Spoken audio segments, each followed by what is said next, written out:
অভিনব কায়দায় রাজধানীর আজিমপুর মেডিকেল স্টাফ কোয়ার্টারের একটি বাসায় ডাকাতির ঘটনা ঘটে।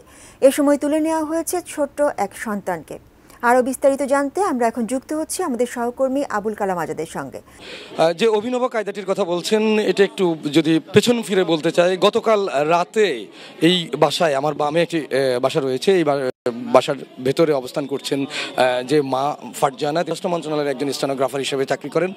গতকালকে তিনি একজন নারীকে নিয়ে যে তাকে সাবলেট থাকার কথা বলে বা এরকম একটি প্রলোভন বা ফাঁদ পেতে তার সঙ্গে এই বাসায় আসে এবং গতকালকেই এই বাসায় রাতে এখানে অবস্থান করছিলেন। অপরদিকে তার সেই 7-8 মাস বয়সী একটি মেয়ে শিশু জাইফা, সে এই বাসা থেকেই থাকছিলেন এবং তাদের টেক কেয়ার করছিলেন তার মা এবং অন্যান্য আত্মীয় স্বজন, যারা আজকে সকালে তাদের গ্রামের বাড়ির উদ্দেশ্যে চলে যান, যার কারণে বাসাটি একেবারে ফাঁকা হয়ে যায়।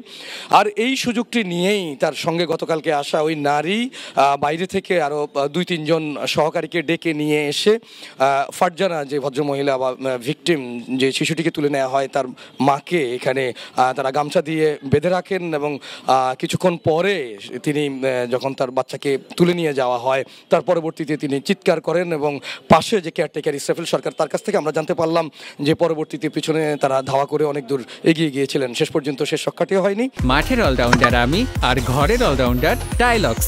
টাইলক্স টয়লেট ক্লিনার, ক্লিন মানেই টাইলক্স। এর ভিতরে আপনাকে আরেকটা বিষয় জানিয়ে রাখতে চাই যে কিছু টাকা পয়সা খোয়া যাওয়ার ঘটনা অথবা স্বর্ণালঙ্কার লুট হওয়ার ঘটনাও ঘটেছে, এরকমটি দাবি করা হচ্ছে।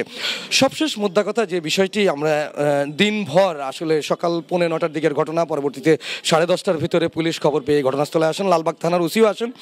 যেটি জানতে পারলাম যে গত প্রায় 7-8 মাস ধরেই বা 5 মাস ধরে সন্তানের জন্মের পর থেকে তার বাবার সঙ্গে এই পরিবারটির একটি সেপারেশনের ঘটনা ঘটছে।